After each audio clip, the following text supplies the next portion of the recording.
பார்க்க விடம்ல, பார்க்க விடம். வா ஆட்டோ வாங்கிறதுக்கு இங்கோட தான் போகணும். எல்லாமே அந்த கடையாக தான் இருக்குது. சக்கராந்தி ஐட்டமாக தான் வச்சுருக்காங்க பொங்கலுக்கு. எங்கே இருக்கு? ஆமாம், அந்த முறுக்கு வேண்டாம். இந்த கரும்பை தான் டேஸ்ட் இருக்குது. இது நல்லா இருக்காது லூசி. நான் உனக்கு நாளைக்கு வாங்கி தரேன்னு சொல்லும்ல, வாயேன். ஏன் இது கரும்பு ஜூஸ் நீ குடிக்க மாட்டியா? அந்த ஜூஸ் தானே அது. அது கடிச்சு இழுத்துக்கிட முடியாது, வாயெல்லாம் புண்ணாயிரும் அந்த கரும்பு. அது எவ்வளோ புண்ணு வந்துடும் தெரியும். இவ்வளோ வச்சுருக்காங்க. நம்ம கருப்பு கரும்புலாம் வேணும் நம்மளுக்கு. இந்த கரும்பு நம்ம திங்க மாட்டோம். எது கிடைக்கும் அப்படி இல்லை. அந்த கரும்பு வரும், மலையாளக்காரங்க வச்சுருப்பாங்க. நம்ம அங்கே வாங்குவோம். நாளைக்கு ஸ்கூல் விட்டு வருவோம்ல, அப்போ ஒன்று நான் அங்கே வாங்கிட்டு வரேன்னு. அங்கே தான் சூப்பராக இருக்கும். கருப்பு கருப்பு வந்தோடனே போய் வாங்கிடணும்.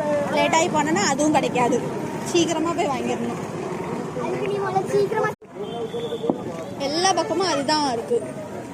சீக்கிரம் வாங்கிட்டு போங்க. ஆமாம், வந்தது லேட்டு.